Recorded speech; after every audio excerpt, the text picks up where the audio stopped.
Inspirante, le podcast est dédié aux femmes qui veulent reprendre leur puissance, leur confiance, s'aimer, se respecter grâce au féminin sacré. Et quand on libère notre féminin sacré, ça nous permet de rayonner, de s'aimer, de vraiment aller vers un chemin droit. Au lieu d'aller tout le temps dans un chemin zigzag, qu'on ne sait pas trop où est-ce qu'on s'en va avec notre vie, qu'est-ce qu'on va faire. Alors, le féminin sacré te permet de reprendre une force extraordinaire à l'intérieur de toi, de te permettre d'être en sécurité, de te permettre de rayonner, de propulser et accueillir la richesse sur tous les plans de ta vie. Alors, je vous remercie de faire partie du podcast. Continuez à partager le podcast au plus grand nombre de femmes possible pour que la planète, pour que toutes les femmes puissent reprendre leur pouvoir féminin. Et aujourd'hui, je t'invite à aller voir l'épisode juste avant, qui est l'épisode 75, où est-ce qu'on a parlé à Nicole Lavoie. Et on a parlé à les anges, comment communiquer avec nos anges, qu'est-ce que les anges ont à nous dire comme prédiction pour 2021. Et aujourd'hui, j'ai un invité extraordinaire, vraiment, vraiment, vraiment, j'exagère pas quand je dis le mot extraordinaire. Elle est une femme qui s'est choisie, elle est une femme qui a justement laissé sa carrière pour partir être à son compte dans le milieu de la spiritualité. Et on va parler de ça, mais surtout, on va parler de méditation aujourd'hui, de reconnexion. Et je vous présente Louise Gaudreault. Louise, elle est une très bonne amie à moi. Elle est quelqu'un qui loue justement ma salle. Avant le COVID, la vie avant le COVID, Louise louait ma salle dans mes bureaux et elle faisait des méditations 2 fois par jour à Granby. Donc, bienvenue Louise. Merci d'être avec nous. Merci de m'inviter. Très heureuse d'être là. Oui, ça me fait plaisir. Écoute, Louise, pour les femmes là, qui sont dans une carrière justement comme toi, je te laisse un petit peu expliquer ton parcours. Qu'est-ce que tu faisais avant? Puis comment tu as décidé de te partir à ton compte dans la spiritualité? Avant, je travaillais au Centre jeunesse de Montréal avec des enfants placés par des DPJ qui étaient en grande difficulté, je dirais, au niveau comportemental, mais aussi au niveau affectif, émotif.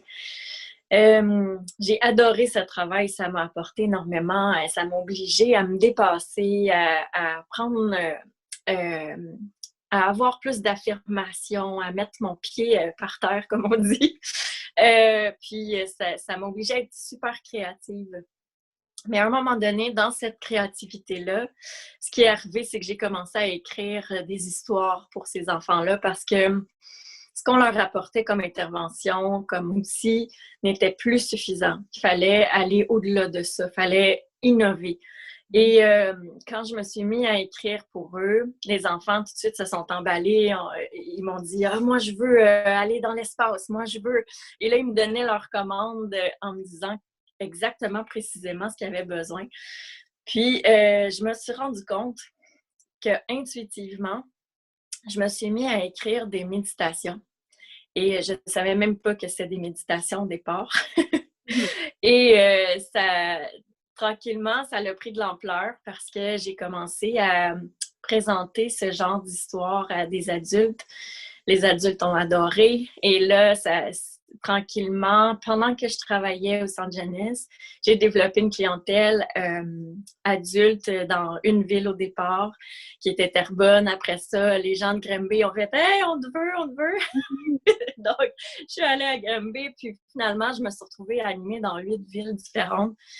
Et tranquillement, j'ai délaissé un peu le centre jeunesse parce que j'en avais beaucoup trop au départ. Je faisais les 2 de front au départ.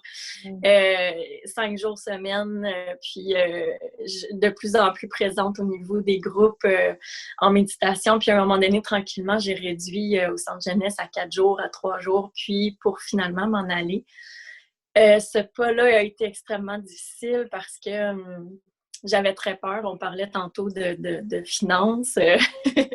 Je me suis sentie comme si je plongeais dans le vide. Ouais. Puis, ben c'est ça. J'ai senti rapidement que j'étais supportée. J'ai demandé à recevoir des signes concrets dans le monde du présent.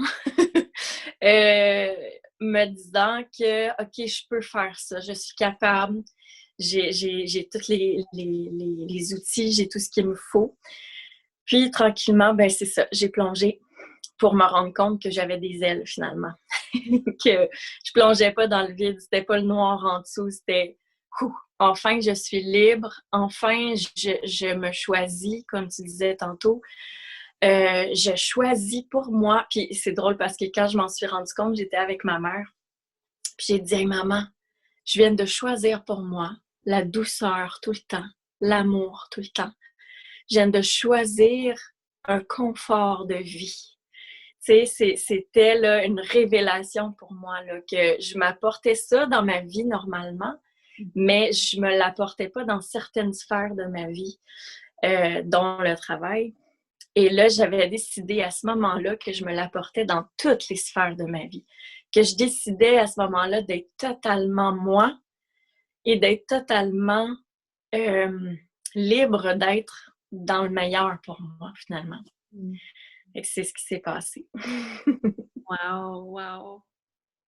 Ouais. Et pour toi, qu'est-ce que c'est le premier point que la personne doit vraiment, ça me dit le mot établir, mais le mot établir, oui. Qu'est-ce que c'est le premier point que la personne doit établir pour acquérir une première spiritualité? Ben, je dirais premièrement croire qu'on n'est pas seul. Croire qu'il y a quelque chose de plus grand que nous. Peu importe, tu sais, on ne croit pas en Dieu, c'est pas grave, on ne croit pas aux anges, c'est pas grave, mais peu importe, penser que il y a une énergie plus forte que nous, il y a quelque chose d'autre, tu sais. Ouais. Moi, je pense que ça, c'est le premier point central pour être dans la spiritualité.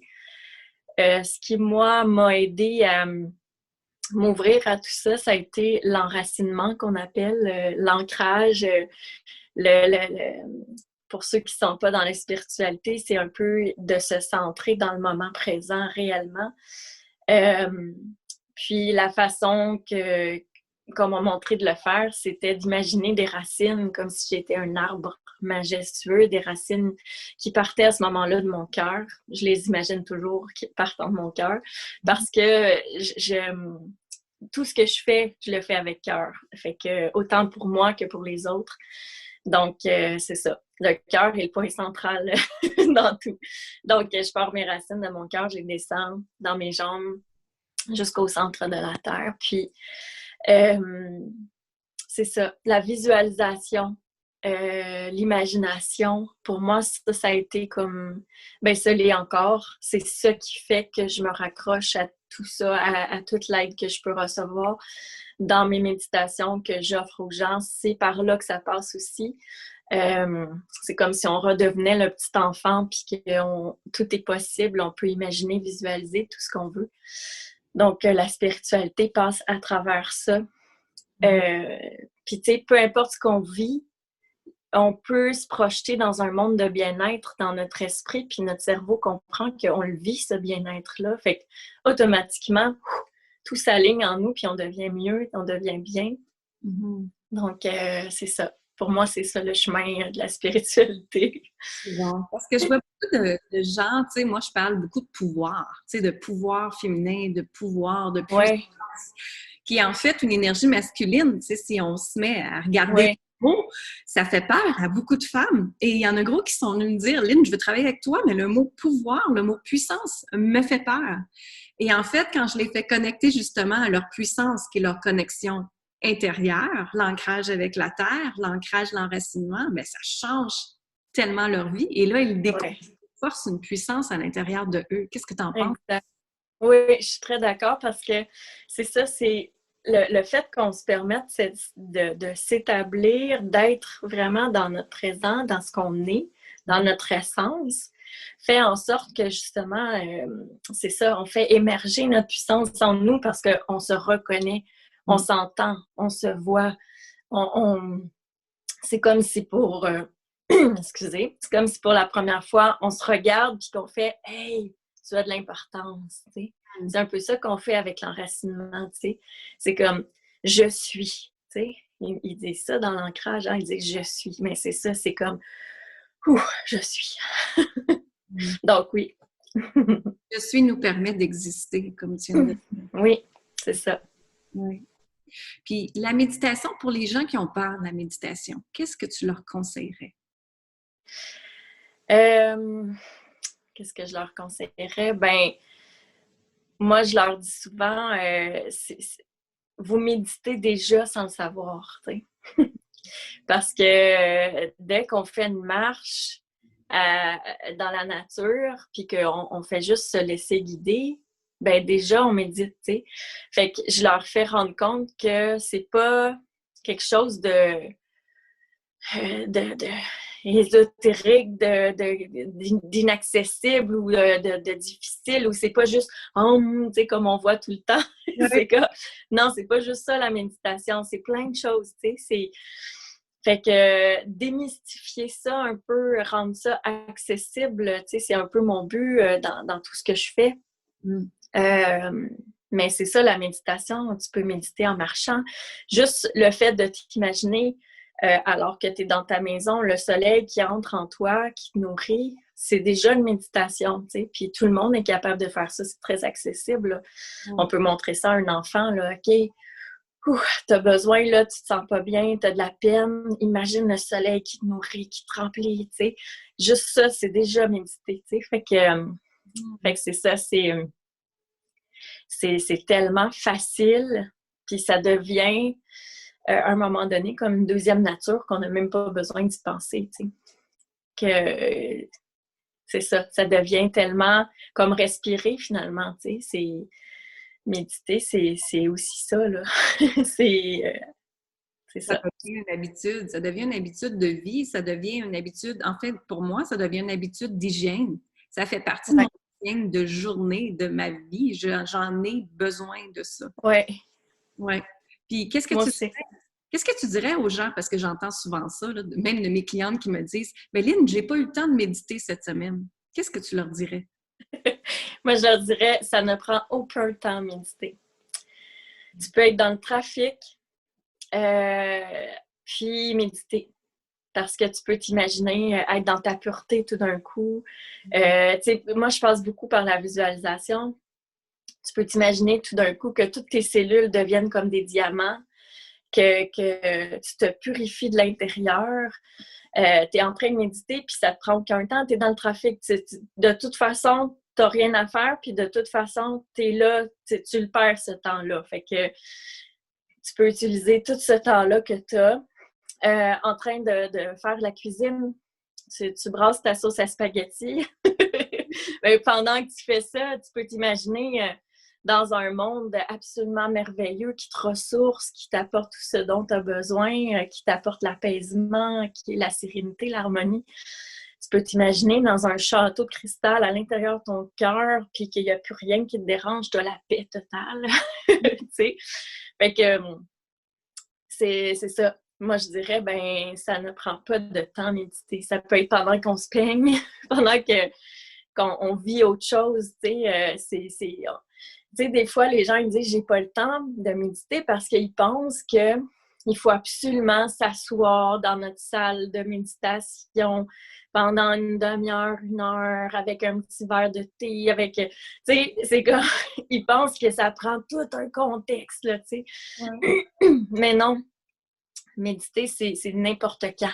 Ça se fait dans n'importe quel contexte. Tu peux même au centre jeunesse, là, quand je travaillais avec les enfants du centre, ils étaient tellement exigeants par moment que il fallait des fois que je me ressente puis que je me ramène à ça pour continuer d'être bien, d'être dans ma lumière puis de pouvoir les aider au maximum.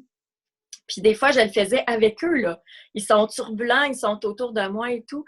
Puis moi, dans ma tête, je m'imaginais que j'avais ma bulle. J'imaginais que j'avais une bulle d'amour autour de moi. J'imaginais que je rayonnais ma lumière blanche là, jusqu'à travers la bâtisse, là, tu sais. J'imaginais des petites choses de même, puis ils sont en avant de moi, là, ça me prend pas de temps, puis je peux intervenir pendant que je fais ça, là. Puis les jeunes, ils répondaient automatiquement.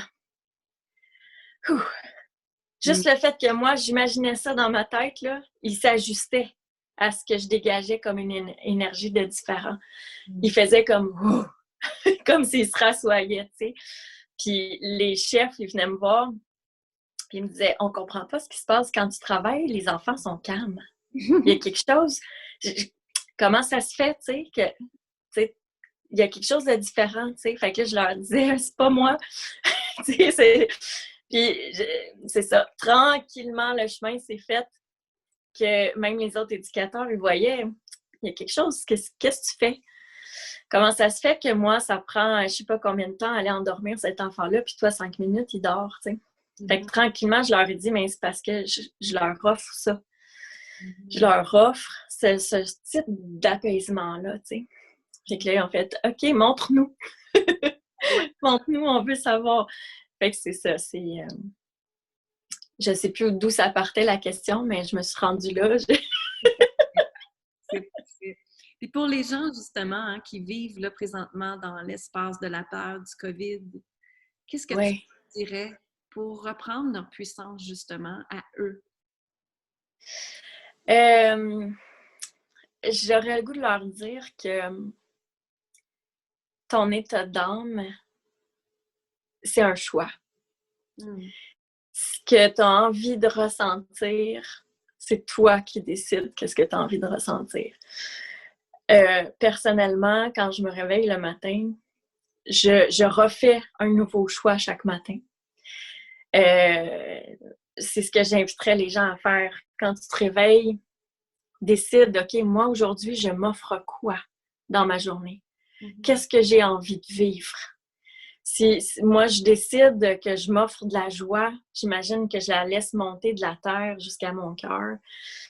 Je m'imagine, OK, moi, je m'offre la paix aujourd'hui, tu sais, je m'offre l'harmonie, peu importe, mais de renouveler ce choix-là chaque jour, premièrement, ça teinte ta journée, et deuxièmement, ça teinte tout ton quotidien, tu sais, parce que quand tu fais ce choix intérieur conscient, ben tout ce qui t'arrive après, c'est comme si ton cerveau emmagasine que, OK, moi, j'ai choisi la joie. Attends un peu. La situation qui se passe là, il faut que je la transforme en joie parce que j'ai été encodée pour aujourd'hui avoir de la joie.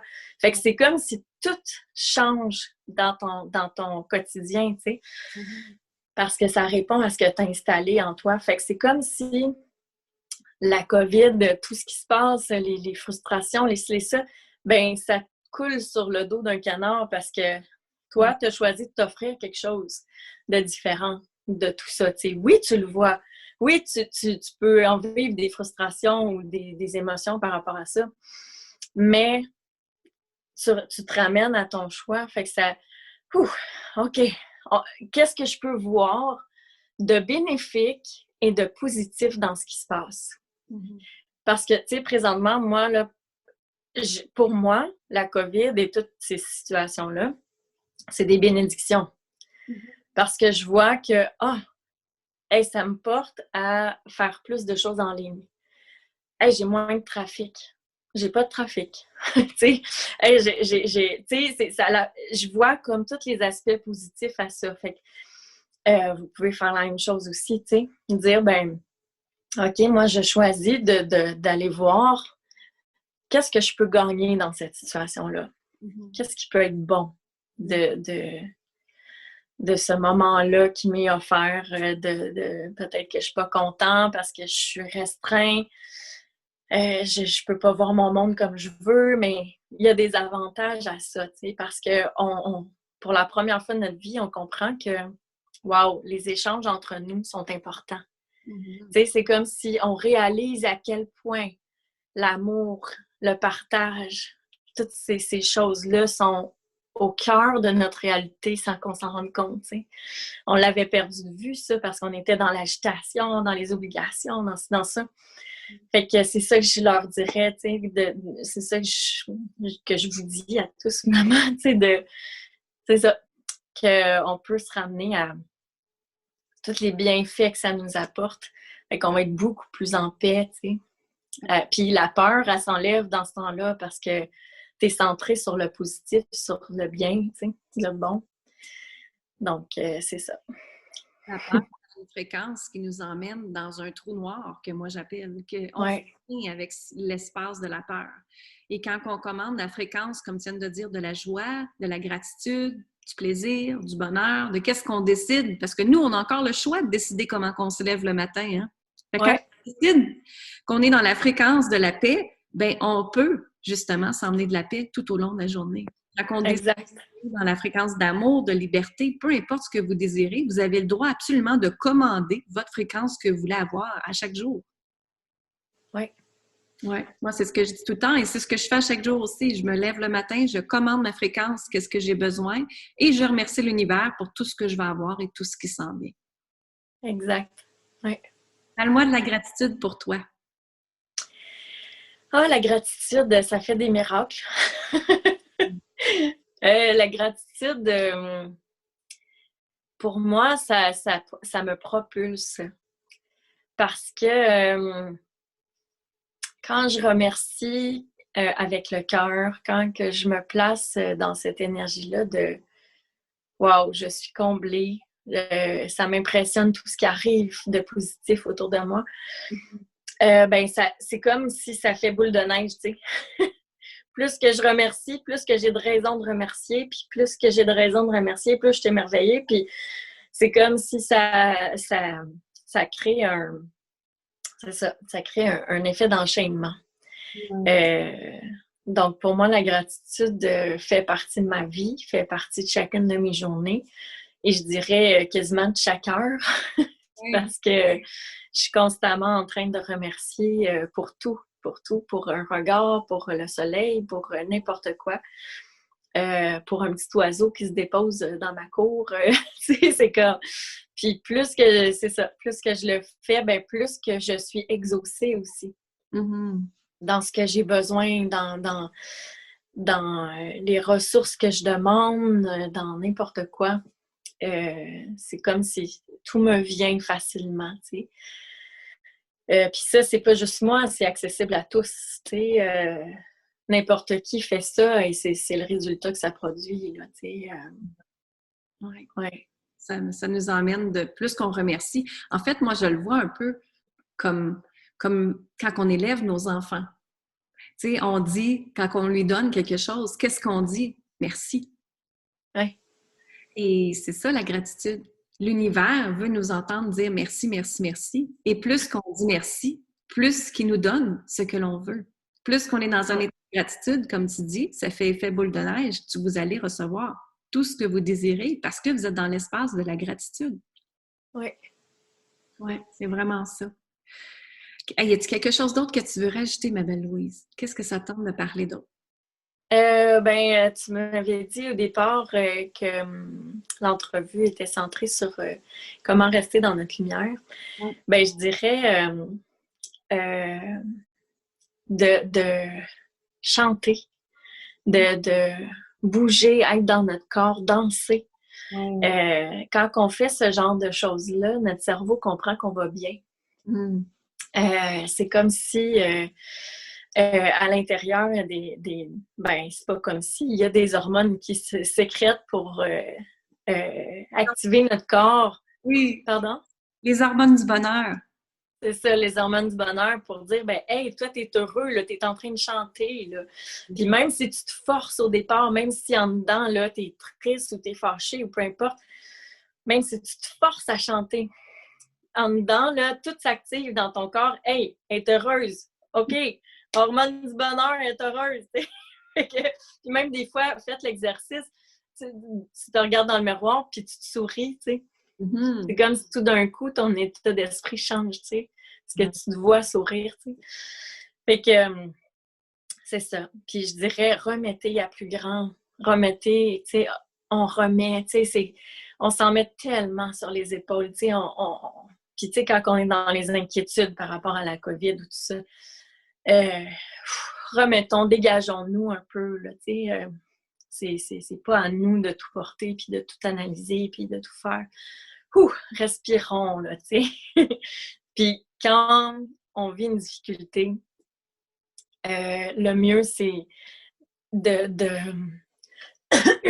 excusez, ma gorge à matin. De se placer dans une énergie d'amour, tu sais. Si vous avez une difficulté précise, là, moi, je dirais, ce que je fais souvent, c'est je cherche quelqu'un à aider qui a la même difficulté que moi. Parce que quand on fait ça, on se déplace de notre problème, on prend de la distance, puis c'est comme si tout d'un coup, on voit nos ressources, on voit ce qui est accessible en nous pour faire face à cette problématique-là. Parce qu'on l'utilise pour aider l'autre, notre force, qu'on utilise notre partie supérieure en nous pour aider l'autre, ben on l'active. Puis là, c'est comme « Hey! OK, ce que je suis en train de vous dire comme conseil, parfait, je le fais. OK! » C'est comme si tout d'un coup, on voit clair parce que cet état-là de nouvelle conscience, quand on se place dans l'amour pour aider, ben peut nous servir, tu sais. Quand on est juste dans notre problème, quand on est juste dans notre peur ou notre inquiétude ou peu importe, on voit plus tout ça, tu sais, on voit plus notre force, on voit pas, c'est comme si tout ça est dans le brouillard, tu sais, on voit juste le problème, tu sais. Mais en s'en dégageant, en aidant l'autre, ben là, on retrouve notre puissance, tu sais, on retrouve notre force de tout ce qu'on a comme outil, tu sais. Donc, c'est ça. Puis souvent, je me demande, qu'est-ce que ferait l'amour dans cette situation? Absolument. Qu'est-ce que ferait l'amour? Puis ça, là, à chaque fois, ça me saisit parce que je suis comme, OK, qu'est-ce que ferait l'amour? Puis souvent, c'est une solution, tu sais. Il y a quelque chose qui se met en place, tu sais, tout seul comme solution parce que c'est ça. Ça change complètement la façon de penser, la façon de voir la situation, tu sais. C'est comme si tout d'un coup, il y a un parent rassurant qui venait régler ça, tu sais, qui est représenté par l'amour, tu sais. Oui, oui. Ben oui, parce qu'il y a tellement de gens qui prennent des décisions avec l'insécurité, avec juste le manque. Tu sais, comme tu disais tantôt, tu t'es choisi, tu as laissé ton travail, tu as arrêté de penser dans le manque de l'argent, puis tu t'es dit, je m'en vais travailler à mon compte, je m'en vais travailler là, puis je le ressens, et j'ai justement la vie qui me montre que c'est cet espace-là que je devrais prendre. Tu le fais, tu as osé, puis tu vis plus dans le manque, tu vis dans l'amour, dans la gratitude, justement. Fait que quand on revient dans l'espace de OK, je prends la décision par amour pour moi maintenant, au lieu de rester, je te donne des exemples parce que j'en entends tellement, rester avec mon conjoint parce que j'ai peur de manquer d'argent, rester dans une job que j'ai parce que j'ai peur de manquer d'argent, hein? Rester dans telle chose parce que j'ai pas de temps de le faire, rester, tu sais, il y a beaucoup de manque qui est là. Mais quand on crée avec l'énergie de l'amour, justement, comme tu viens de dire, de prendre nos décisions, nos solutions avec l'énergie de l'amour, ben mon Dieu, que la planète serait donc différente, hein, si on ferait ça. Ah oui, oui. Puis plus qu'on le fait, plus qu'on inspire les autres à le faire. Donc, faisons-le, tu sais. Soyons le plus possible dans notre lumière, dans notre amour, dans le meilleur de nous, dans la paix. Parce que c'est comme si on crée une vague autour de nous, tu sais. On influence ceux qui sont proches, puis les autres qui sont proches, ben, ils influencent d'autres. Fait que ça crée encore là l'effet d'entraînement, tu sais. Oui. Mais je pense que souhait pour 2021, qu'est-ce que tu en penses? C'est quoi? J'ai dit, je pense que c'est notre souhait pour 2021. Que tout le monde vive dans leur lumière et faire les choses avec amour. Hein? Ah oui, vraiment. Le plus beau souhait qu'on peut faire. Exactement, exactement. On s'en vient vers le temps des fêtes, aussi bien de dire ça. On vous souhaite tous que vous reveniez dans votre lumière et que vous preniez les décisions avec amour pour vous-même. Ah oui. Ah oui. Autre chose que tu voulais rajouter, Louise? Ben, aimez-vous. Aimez-vous. Offrez-vous de la douceur, de l'amour, entourez-vous. Toutes les attentions là, que vous portez aux gens, là, ramenez-vous-les aussi. Ouais. C'est pas de cesser de donner, mais c'est de dire, OK, là, je viens de donner tel type d'attention à telle personne, mais OK, moi, je m'apporte quoi? De toujours faire cet échange-là. De féliciter des petits succès. T'sais. À chaque jour, on a des succès, des milliers de succès, mais on y porte pas attention. Juste de s'arrêter de dire, hey, aujourd'hui, c'est quoi mes succès? Qu'est-ce que j'ai réussi aujourd'hui? T'sais? Puis ça peut être juste, justement, hey, j'ai réussi à m'offrir tel moment de douceur. T'sais? c'est déjà un succès, tu sais. Donc, c'est ça.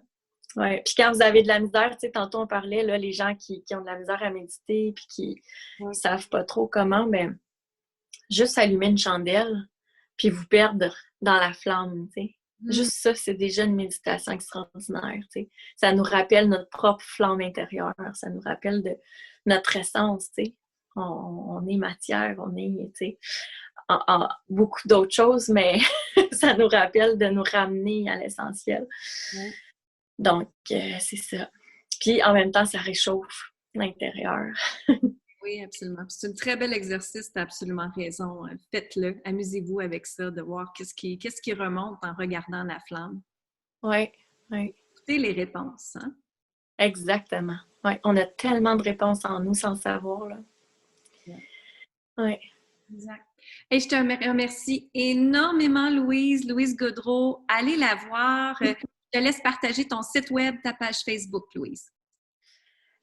Sur Facebook, les deux. C'est Un Cœur à Fleurir. Donc, uncoeurafleurir.com. Sur Facebook, c'est ça aussi. J'ai un groupe privé qui s'appelle « Je pense à moi, j'en ai besoin ». Si jamais vous voulez en faire partie, juste communiquer avec moi. Et sur YouTube, beaucoup de capsules de méditation pour bien dormir, pour aider vos enfants à s'apaiser et à dormir aussi. Le même nom, Un cœur à fleurir encore. Donc, je vous invite à découvrir tout ça pour un bien-être, pour juste apaiser votre cœur. Et en ces temps-ci, ben, ça fait le plus grand bien. Mm-hmm. Donc, profitez. Il y a beaucoup de choses gratuites qui sont là. Oui. YouTube, Claire à fleurir. Suivez-la sur Facebook. Elle fait des posts extraordinaires, des prises de conscience extraordinaires. Elle est une femme extraordinaire, je vous l'avais dit. Je suis contente que tu sois avec moi. Merci infiniment, Louise. Donc, allez la voir sur uncoeurafleurir.com, sa page Facebook aussi. Allez voir ses CD de méditation également. Elle a créé de belles choses. Vous pouvez même suivre ses méditations sur Facebook et elle en fait aussi maintenant par Internet. Donc, allez-y. Oui. Allez-y, gênez-vous pas. Alors, moi, je vous remercie infiniment. Continuez de partager le podcast au plus grand nombre de femmes possible. Allez voir les méditations à Louise. Et justement, j'en ai une aussi sur mon site, sur linsaintamant.com, que vous pouvez accéder immédiatement, gratuitement, sur comment harmoniser ton énergie féminine et masculine. Alors, justement, on parle de méditation. Ça nous permet de reconnecter à nous, ça nous permet de rayonner, de découvrir notre force, de co-créer avec l'univers et de tout simplement être le « je suis » qu'on a parlé tantôt. Et moi, je vous dis amour, gratitude et lumière. Merci infiniment et bonne fin de journée. On se voit très bientôt. Bye bye.